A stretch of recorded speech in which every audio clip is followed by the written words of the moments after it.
지난주부터 우리가 이제 한란전 휴거설에 대해서 성경적으로 같이 검토를 지금 하고 있는데요. 한란전 휴거가 이제 어느 날 갑자기 만일 일어나면은 뭐 어떤 일이 생길까요? 그러니까 공중으로 신자들이 이제 갑자기 사라지는 사건이 일어나겠죠. 어, 그게 뭐 수백만 명일지, 전 세계적으로 수천만 명일지, 여하튼 환란전 휴거설의 이제 주장에 따르면은 참된 신자들만 이제 휴거가 되잖아요. 좀 믿음이 뭐 좀 없거나 좀 그런 분들은 뭐 땅에 뭐 남는다고 이제 그렇게 얘기들을 하고 있죠.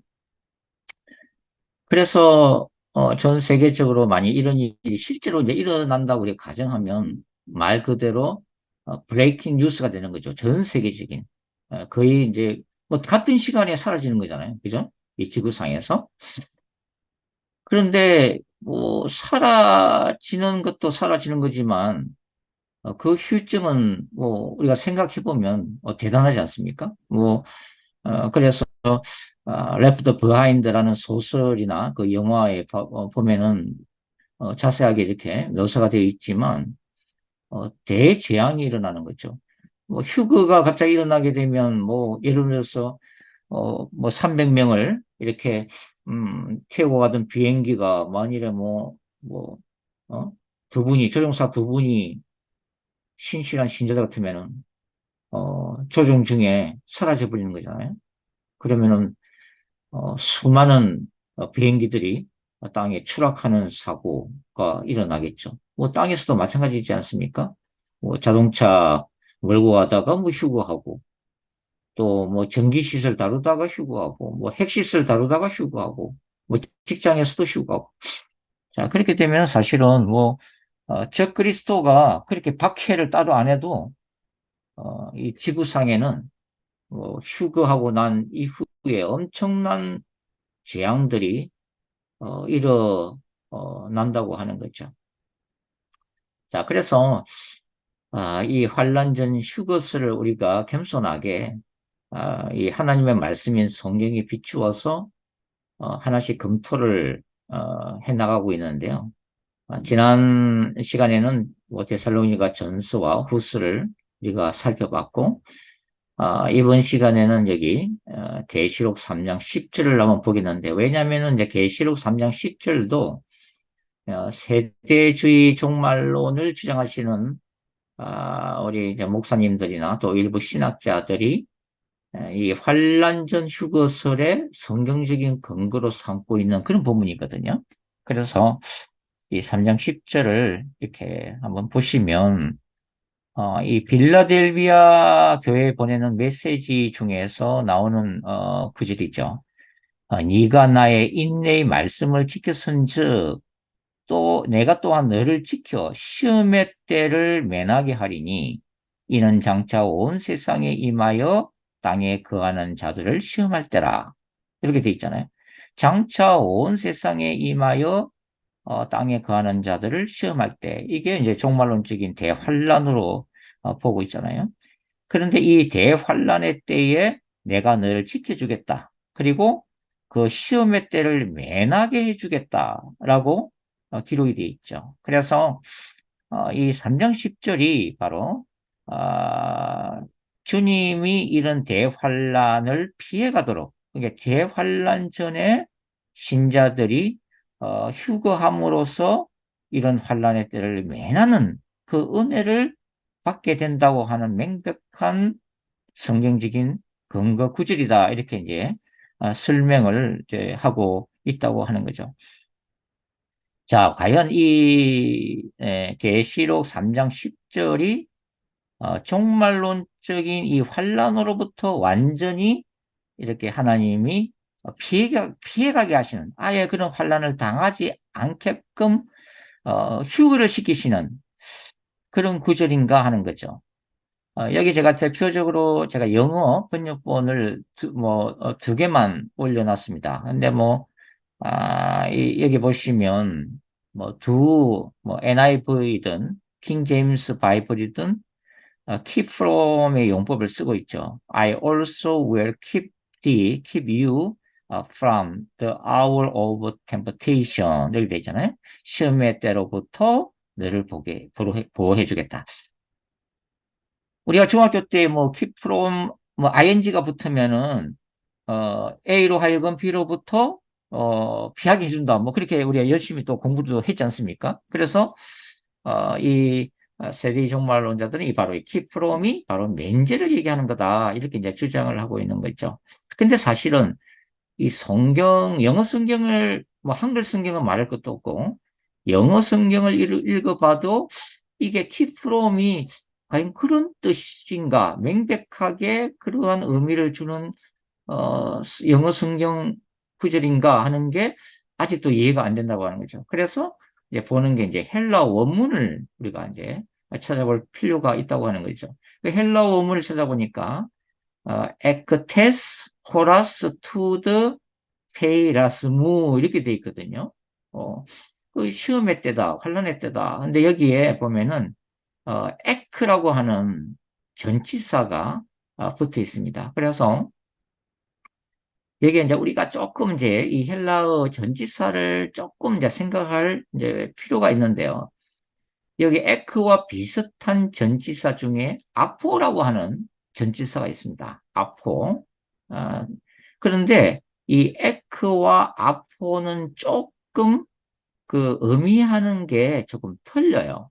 그러니까 우리가 영어로 번역하면 이 에크라고 한 전치사는 out of 뭐뭐로부터 이런 뜻이거든요. 그러니까 out of the time of the trial 또는 temptation, out of 뭐뭐로부터 이런 뜻으로 번역할 수가 있고 이 apo라고 하는 전치사는 apart from 뭐뭐로부터 떨어져 있는 또 separated from 완전히 분리가 되어 있는 그러니까 apo라고 하는 전치사를 쓰게 되면은 A와 B는 완전히 상관이 없다. 전혀 관계가 없다.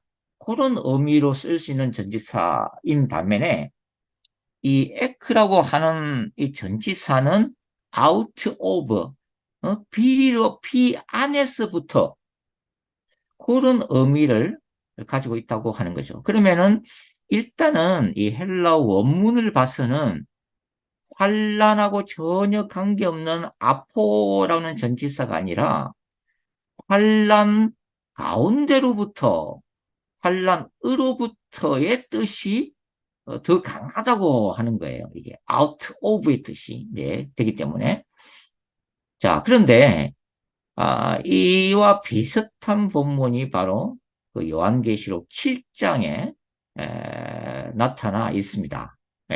7장 13절, 14절 보시면 이렇게 돼 있잖아요. 장로 중 하나가 응답하여 나에게 이르되 이 흰 옷 입은 자들이 누구며 또 어디서 왔느냐? 내가 말하기를, 이제 사도 요한이죠. 내가 말하기를 내 주여 당신이 아시나이다 하니 그가 나에게 이르되 이는 큰 환란에서 나오는 자들인데 어린 양의 피에 그 옷을 씻겨 희게 하였느니라. 예, 허다무리에 관한 거거든요. 근데 여기도 동일한 문장이 쓰이고 있어요. 이 에크라고 하는 그래서 여기서는 큰 환란에서 나오는 자들이다. 이거는 명백하게 큰 환란을 경험한 자들이다.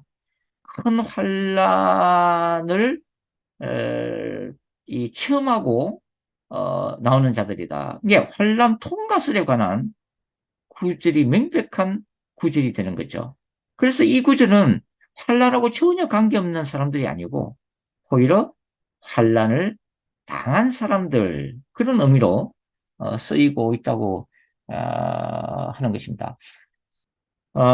여기 위에 파워포인트는 없습니다만은 성경을 가지신 분들은 한 군데만 이렇게 그냥 한번 찾아주시면 감사하겠는데 그 요한계시록 그 16장을 보시면 자 16장 요한계시록 16장 12절부터 한번 제가 읽을게요. 이제 16장이 7개의 대접이 쏟아지는 이 마지막 재앙입니다. 그리고 셋째 화라고 불리우는 재앙이죠. 16장 12절부터 보시면 또 여섯째 천사가 그 데시벨 큰 강 유브라데에 쏟음에 강물이 말라서 동방에서 오는 왕들의 길이 예비되었더라. 그렇게 하면서 13절 보니까 또 내가 봄에 개구리 같은 새 더러운 영이 용의 입과 짐승의 입과 거짓 선지자의 입에서 나오니 그들은 귀신의 영이라. 이렇게 기록되어 있거든요. 근데 여기 보시면 새 더러운 영이 용의 입과 여기에 전치사 에크가 사용되어 있습니다. out of죠. 에크. 짐승의 입과 거짓 선지자의 입에서부터 나온다는 거죠. 이거는 명백하게 이 더러운 영이 말 그대로 용과 짐승과 거짓 선지자의 안으로부터 입 속으로부터 명백하게 out of의 뜻입니다. 에크의 뜻이에요.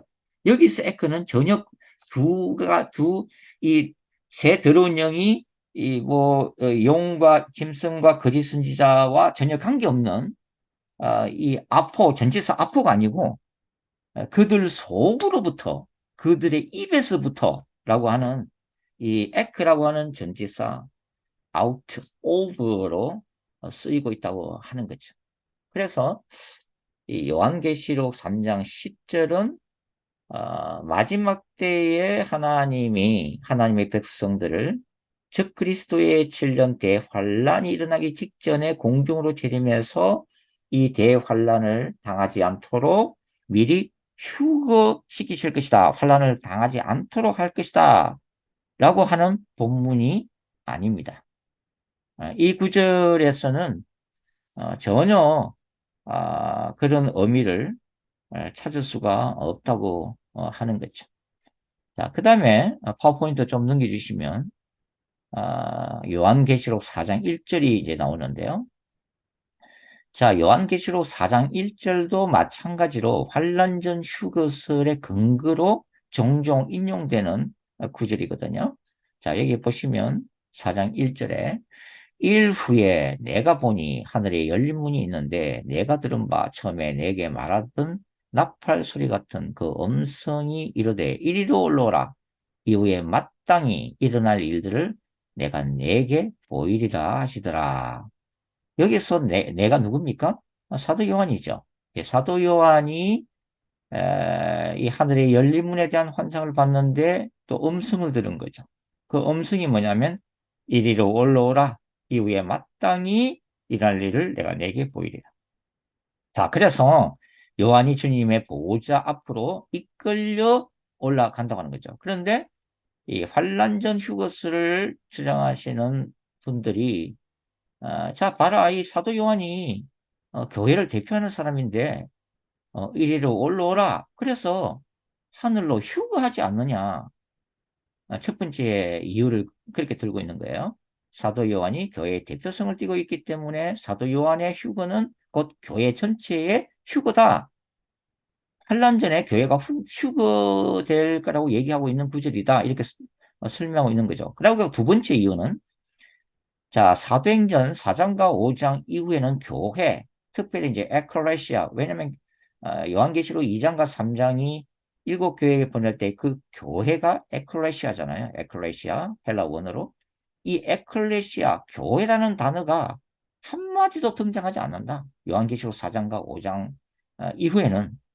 그러니까 결국은 교회가 휴거를 했기 때문에 4장과 5장 이후에는 교회가 이 땅에 남아있지 않기 때문에 교회 이름이 한 군데도 등장 안 하고 있다. 이 두 가지 이유를 제시를 하고 있다고 하는 거죠. 자, 근데 이 본문이, 이 구절이 과연 이게 교회 전체 휴거를 의미하는 구절인가 하는 거예요. 요한이 교회를 대표성을 띠면서 교회 전체를 뭐 이끌고 올라간 건가 하는 것입니다. 자, 먼저 우리가 살펴봐야 될 게 뭐냐면 사도 요한이 왜 보좌로 올라갔느냐 하는 그 목적이에요. 그런데 뭐 다른 거는 뭐 볼 필요도 없이 영어 성경을 보시면 이리로 올라오라. 그 다음에 목적이 나와요. 이후에 마땅히 일어날 일들을 내가 내게 보이리라. 이게 목적이에요. 한글 성경이. 그러니까 요한은 휴거를 해서 공중에서 주님과 함께 7년 동안 혼인잔치 하기 위해서 올라간 게 아니에요. 요한은 마땅히 일어날 일, 종말에 대한 계시와 환상을 받기 위한 목적으로 주님의 보좌에 그의 영이 이끌려 올라간 것이지, 보좌에서 무슨 어 뭐 혼인잔치? 그것도 혼인잔치는 또 공중에서 해야 되는데 이거는 또 주님의 보좌란 말이에요. 주님의 보좌와 공중은 분명히 다르죠. 예, 과연 그런 것인가 하는 것입니다. 계시록 4장과 5장은 보좌 환상이라고 불리우지만 여기서는 요한이 목회한 것은 하늘에서의 장엄하고 놀라운 그 예배 광경을 보잖아요. 그리고 보호자에 계신 그 성부 하나님과 죽임당하신 어린 양이 일곱 인을 떼시는 장면을 목격을 하게 되죠. 바로 그 일곱 봉인이 떼심으로 인해서 그 다음에 6장부터 마지막 장에 대한 계시가 열리면서 하나님이 이 종말에 대한 그분의 계획을 집행하시는 모습이 나와 있다고 하는 거죠. 예. 그래서 이 요한이 이렇게 주님의 보좌에 올라간 게 교회 전체가 휴거했다라고 해석하기는 너무 이상한 겁니다. 한마디로. 예. 자, 그리고 사도 요한이 이 주님의 보좌로 이끌러 올라가서 거기에 뭐 영원히 머물렀냐? 그것도 또 아니잖아요. 계시를 받고 기록하지만 결국은 요한은 에베소 교회를 죽는 그날까지 목회를 했단 말이죠. 목사로서, 목회자로서 하늘로 완전히 간 게 아니라 다시 땅으로 내려와서 남은 여생을 에베소에서 보낸 것으로 전승이 내려오고 있잖아요. 자, 그리고 이 환란전 휴거를 주장하시는 분들이 이 계시록 4장과 5장 이후에는 교회가 한 번도 등장하지 않는다. 왜? 이 땅의 교회는 다 휴거하고 사라졌기 때문이다. 그렇게 주장을 하시지만 사실 교회를 나타내는 단어가 에클레시아, 에클레시아를 뭐 많이 쓰긴 하지만 에클레시아라고 하는 단어만 쓰는 게 아니잖아요. 성경에는 뭐 이 요한계시록도 마찬가지지만 요한계시록 안에서도 이 4장과 5장 돼 보면은 성도들이란 말도 나오고 어린 양의 신부라는 말도 나오고 여자의 남은 자손도 나오고 뭐 14만 4천이라는 단어도 나오고 이게 다 하나님의 백성들, 신자들, 성도들에 대한 다양한 표현들이란 말이죠.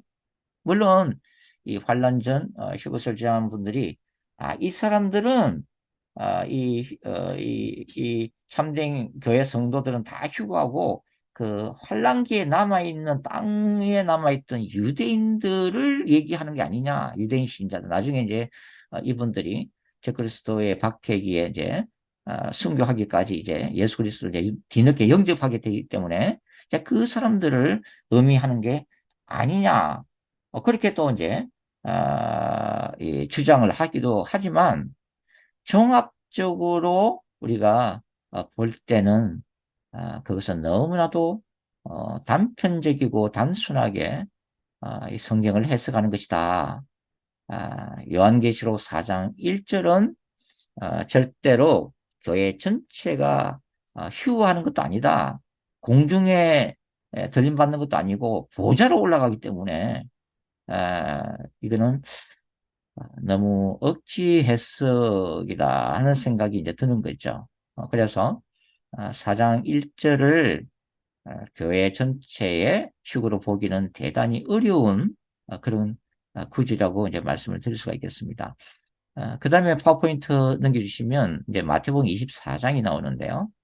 나중에 이제 우리가 다니엘서도 이제 공부하고 마태복음 24장도 더 자세하게 한번 이게 왜냐하면 계시록 6장과도 관련돼 있기 때문에 그렇습니다. 그래서 그때에 마태복음 24장을 좀 세밀하게 함께 이렇게 보시는 시간도 있을 텐데 오늘은 그냥 단편적으로 마태복음 24장 23절부터 어떤 말씀이 기록되어 있는가를 한번 읽어보도록 할게요.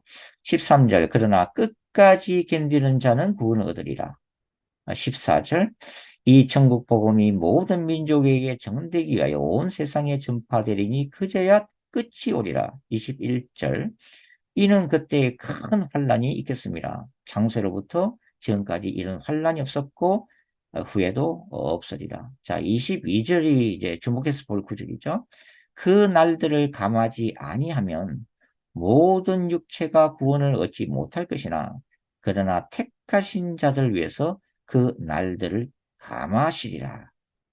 자, 그 날들이란 것은 큰 환란입니다. 큰 환란인데 이 큰 환란에 들어가는 종말론적인 하나님의 백성들, 신자들이, 신자들에게 하나님이 은혜를 베푸셔서, 이 환란의 때를 그분의 섭리 안에서 길지 않도록, 어, 하나님이 은혜를 베푸시겠다는 거예요.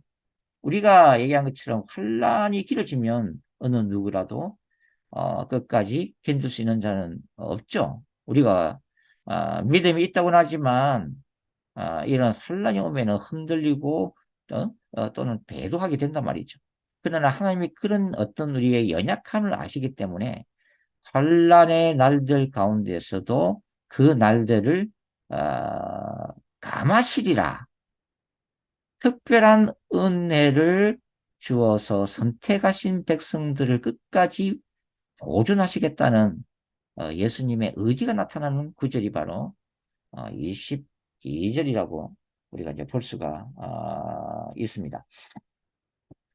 여기서 파워포인트는 없지만 어, 때로는 그 환란 중 휴거스를 주장하시는 분들도 있어요. 그러니까 이 환란 중간에 아, 교회가 휴거할 것이다. 근데 사실은 이 환란 중 휴거설도 성경적 근거가 굉장히 희박합니다. 요한계시록에서 이 환란 중 휴거설의 근거로 간혹 주장하는 구절이 요한계시록 11장이거든요. 요한계시록 11장에 보시면 두 증인이 이 무저갱에서 올라오는 짐승의 죽임을 당하잖아요. 그래서 그 두 증인이 그 큰 성길의 시체가 이제 널브러져 있고 하지만은 주님이 이리로 올라오라 이렇게 하시잖아요. 그러니까 두 증인이 죽었던 두 증인의 시체가 3일 반 동안 방치되어 있던 두 증인이 어떻게 돼요? 죽음에서 부활하고 있단 말이죠. 부활을 해서 열방이 보는 가운데 하늘로 승천하는 모습이 계시록 11장에는 기록되어 있잖아요.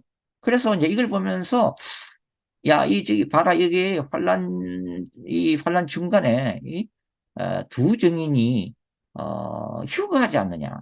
이 두 증인을 교회 공동체로 보면은 교회로 보면은 교회 전체가 휴거하는 그런 구절이다 이렇게 이제 얘기를 하고 있죠. 개혁주의 신학자들이 두 증인을 상징적인 교회로 해석을 하고 있습니다. 개혁주의 신학자들은. 그러나 그럼에도 불구하고 이 두 증인의 부활과 성천을 교회 성도들의 휴거 사건으로 해석하는 분은 거의 없어요. 예. 왜냐하면은 이 교회, 신자들이 휴거하는 것, 아니, 부활하는 것은 예수님이 재림할 때 한 번 일어나는 일이에요. 부활이라는 그 자체가. 어, 그런데 이 두 정인의 부활은 예외적인 상황이죠. 두 명의 선지자라고 되어 있는데 이분들은 예외적인 상황이고 교회 전체가 부활하는 것은 환란 중간이 아니라 예수님이 이 땅에 재림하실 때에 이미 죽은 신자들과 그때 살아있는 모든 신자들이 부활체를 입고서 공중에서 주를 맞이하기 위해서 휴거하는 거죠. 지난 시간에 우리가 함께 공부했던 것처럼 그때 일어나는 사건이라고 하는 거죠. 그래서 이 계시록 11장도 환란 중 휴거설의 근거 본문으로 삼기는 너무나도 부족하다. 이제 그렇게 말씀을 드릴 수가 있겠습니다. 그 다음에 이제 파워포인트 넘겨주시면은, 자, 그러면은, 여기서 우리가 한번 생각해 봐야 될 게 뭐냐면, 만일 신자들이 종말론적인 환란을 통과해야 한다면, 이제, 우리 환란 전 휴거설을 주장하는 분들이 늘 질문하는 바대로, 아, 첫 번째가 하나님의 참된 신자들, 예수 그리스도의 거룩한 신부들이 왜 땅에서 적 그리스도에게 환란을 당해야만 하느냐 하는 질문.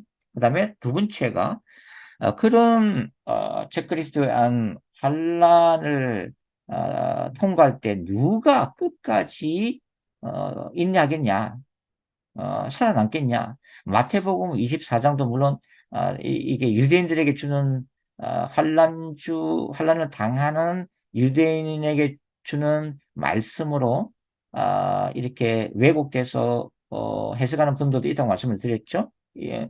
그렇지만은 이 적그리스도의 진령 환란기를 통과를 할 수가 없을 것이다. 그러면서 이제 그 어떤 그 두려움, 이제 그런 질문들을 한다는 얘기죠.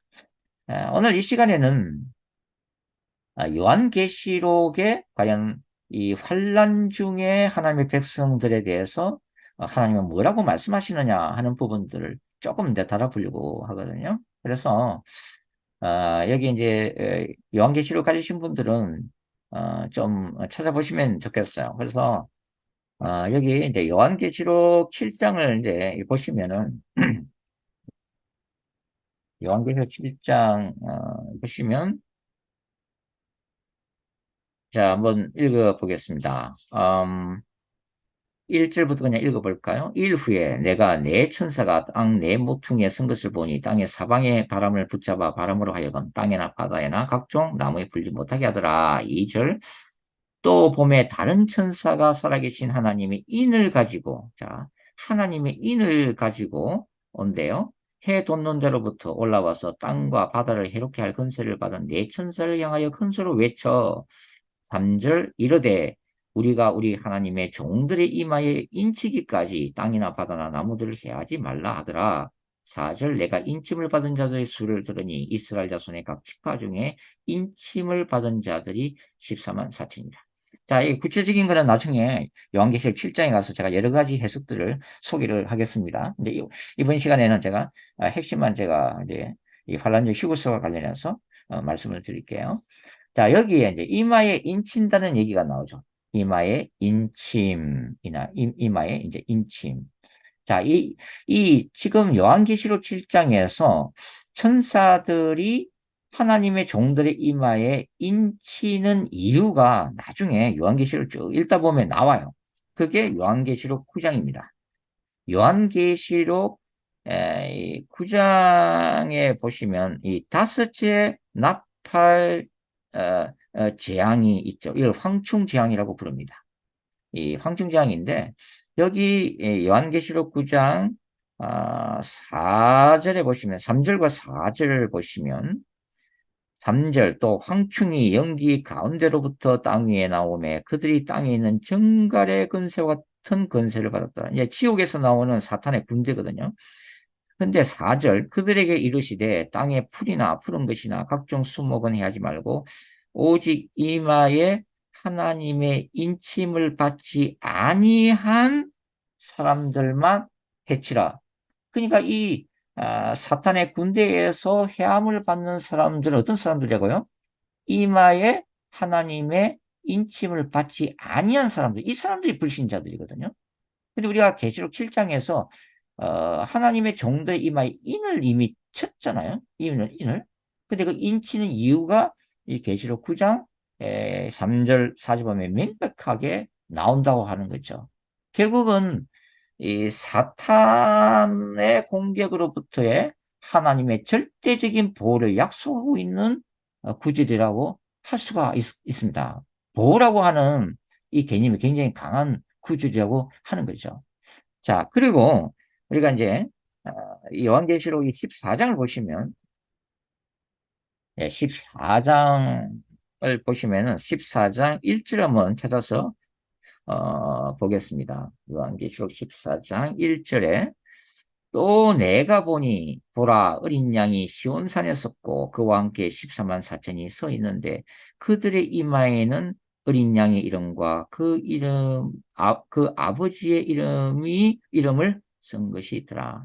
제가 나중에 이제 이때도 뭐 그때 13장 공부할 때 더 자세하게 말씀드리겠습니다만은 이 14장 1절에 나오는 사람들 14만 4천의 이마에는 뭐가 기록되어 있어요? 어린 양의 이름과 그 아버지의 이름이 쓴 것. 그러니까 쉽게 얘기하면 어린 양의 표와 아버지의 표가 새겨져 있다고 하는 거죠. 이게 13장에 나오는 짐승의 표, 즉 오른손이나 이마의 표를 받은 불신자들과 명백하게 대조를 이루고 있는 종말론적인 하나님의 백성들입니다. 그래서 13장과 대조시키기 위해서 14장 1절에 대한 환상이 열리는 거예요. 두 종류의 사람들을 명백하게 보여주기 위해서. 그러니까 사탄 숭배와 적그리스도를 숭배하는, 즉 사탄의 소유된 사람들, 그 사람들은 오른손이나 이마에 짐승의 표가 있다고 하는 거죠. 그런데 하나님의 백성들은 그들의 이마에 뭐가 있어요? 어린 양의 이름과 그 아버지의 이름의 표식이 새겨져 있다는 명백한 대조를 이루고 있는 본문들입니다. 그러면 여기서 이 14장 1절에 나오는 이마에 어린 양의 이름과 그 아버지의 이름이 있다는 것이 무슨 뜻인가 하는 거예요. 이것이 바로 소유권입니다. 소유권. 어린 양의 소유된 하나님의 백성들. 하나님 아버지의 소유된 종말론적인 신자들, 이런 의미가 되는 거죠. 그래서 이 요한계시록에서는 소유와 그 다음에 보호라고 하는 두 가지 개념이 이 인치신과 관련해서 등장이 되어지고 있는데, 자, 이제 지금, 이 표식, 그 다음에 표에 대한 구약적 배경이 되는 것이 바로, 에스겔 9장입니다. 파워포인트에, 이 본문을 실어놨죠. 자, 에스겔 9장은 우상 숭배한 예루살렘을 심판하기 위해서 하나님의 천사 7이 파송이 됩니다. 예루살렘으로. 그리고 에스겔 10장이 되면 이 죄악된 예루살렘 성전, 이스라엘 백성들이 이제 범죄했기 때문에 예루살렘 성전도 더러워진 거죠.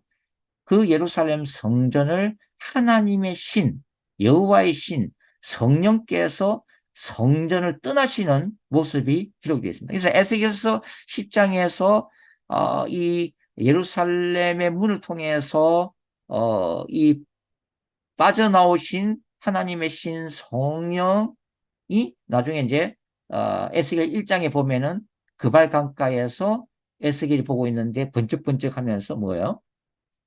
이 내생물, 바퀴 달린 내생물이 하나님의 영광 가운데 오고 있는 것을 발견하는 거죠. 이 에스겔서의 메시지거든요.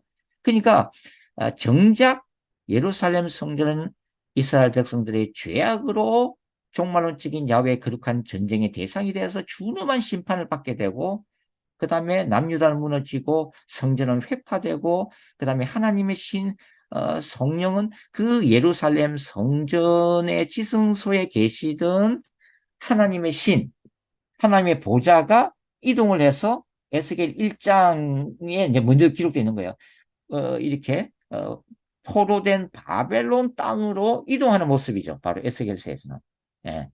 그런데 여기 에스겔 9장에 보시면 3절부터 읽어보겠습니다. 그룹에 머물러 있던 이스라엘의 하나님의 영광이 성전 문지방에 이르더니 여호와께서 그 가는 베옷을 입고 서기관의 먹그릇을 찬 사람, 이분은 사람이 아니고 세마포 옷을 입고 있는 천사입니다. 불러 4절 여호와께서 이르시되 너는 예루살렘 성읍 중에 순행하여 그 가운데서 행하는 모든 가증한 일로 말미암아, 이 가증한 일이라는 게 우상 숭배 행위거든요. 온 이스라엘 백성들이 우상을 숭배했기 때문에 말미암아 단식하며 우는 자의 이마에 표를 그리라. 이마에다가 뭘 그리라고 했어요? 표를 그려라. 여기 봐 14장 1절이에요. 계시록 14장 1절이죠. 이마에나 손에 그 이름이 있는 자, 표를 그리라. 짐승의 표와 대조되는 하나님의 표죠. 이마에 표를 그리라 하시고, 이게 인을 치는 거예요. 어, 그러니까 지금 이 말씀이 뭐냐면 예루살렘 성전이 무너지는 그 가운데서도 정말 우상 숭배하는 것을 거부하고 하나님의 영광이 이 예루살렘 성읍 안에 무너져 가는 것에 대해서 울며 통곡하는 참된 하나님의 백성들도 있다는 거죠. 물론 소수겠죠, 소수. 그죠? 대부분은 다 우상 숭배하니까. 그러한 하나님의 백성을 너는 찾아라. 천사한테 명령하는 거예요. 찾아가지고 그 이마에다가 표를 해라. 표를 해라. 지금 그런 말씀이에요. 왜 표를 하라고 그래요? 5절. 그들에 대하여 내게 이르시되 너희는 그를 따라 성읍 중에 다니며 불쌍히 여기지 말고 긍휼을 베푸지 말고 쳐서 6절 늙은 자와 젊은 자와 처녀와 어린이와 여자를 다 죽이되 자 이거 보세요. 천사가 표할 사람은 표하고 죽일 사람은 다 죽이는데 실제적으로 이제 이 일은 예루살렘이 무너지고 난 다음에 바벨론 군대에 의해서 일이 일어나는 거죠. 천사가 다 죽이는 게 아니라 실제적으로는 바벨론 군대가 들어와 가지고 다 죽이는 거예요. 근데 이게 이러한 예언자적인 행동을 누가 하고 있느냐? 하나님의 명령을 받은 천사들이 미리 와서 그 일을 하고 있는 거예요. 심판받을 자와 심판받지 않을 자를 엄격하게 구분하고 있는 거죠. 그러니까 이러한 대환란에서 예루살렘 성읍이 불타고 성전이 불타고 도륙을 당하고 어, 모두 죽임을 당하는 이런 극심한 대환란 중에서도 하나님은 하나님을 경외하는 자, 하나님을 두려워하며 사랑하는 자들의 이마에 표를 그리게 하고 6절 그 다음에 하반절 이마에 표 있는 자에게는 가까이 하지 말라. 천사들에게 표 없는 자는 다 죽이고 표 있는 자는 가까이 하지 마라. 그리고 죽음의 칼을 거두라. 내 성소에서부터 시작할지니라. 예루살렘 성전을 섬기는 레위인들, 이스라엘의 지도자들부터 시작해라.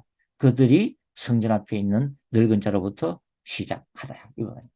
그래서 이 에스겔서 9장에 있는 문맥들은 바로 예루살렘 성전 함락, 하나님의 준엄하신 심판, 야훼의 진노, 야훼의 어떤 거룩한 전쟁, 이 텀바구니 속에서 하나님은 하나님을 경외하는 그분의 백성들에게 천사들로 하여금 이마에 표를 그리게 하시고 그 엄청난 죽음의 텀바구니 속에서도 이들을 보호하시겠다는 명백한 메시지가 여기 에스겔서 9장에 있고 그 다음에 이러한 구약의 본문들이 에스겔 뭐 뿐만 아니라 다른 본문들도 있지만 요한계시록에서 우리가 봤던 요한계시록 7장 하나님의 종들의 인을 치고 14장 1절에 14만 4천의 이마 위에 어린 양의 이름과 그 아버지를 이름이 쓴 자들을 구별시키는 바로 이러한 이 구약과 신약의 그 연관성이 있다고 하는 거죠. 그래서 여기서는 바로 하나님의 백성들, 소유된 백성들을 하나님의 환난 가운데 물론 이 하나님이 어떤 식으로 구원하실지 우리는 알 수가 없죠. 하나님의 역사를. 그러나 그럼에도 불구하고 뭐 순교하는 분들도 있겠지만 하나님의 약속은 환난에서도 하나님의 백성들을 내버려 두지 않고 그 가운데에서도 하나님의 능력으로 보호하시겠다는 약속의 말씀이 있는 거죠. 자, 그리고 이제 마지막으로 이것만 이제 살펴보고서 오늘 강의는 끝내도록 그렇게 하겠습니다. 자, 요한계시록 이제 12장을 이제 보시면은 요한계시록 이제 12장에 보면은 요한계시록 12장 13절 13절 13절부터 제가 볼게요. 요한계시록 12장 13절 용이 자기가 땅으로 내쫓긴 것을 보고 남자를 낳은 여자를 받게 하는지라. 14절, 그 여자가 큰 독수리의 두 날개를 받아, 이 하나님의 백성들이죠. 신약 공동체. 광야 자기 곳으로 날아가 거기서 그 뱀의 낯을 피하여 한 때와 두 때와 반 때를 양육받음에. 다니엘서에서 나오는 환란의 시기고.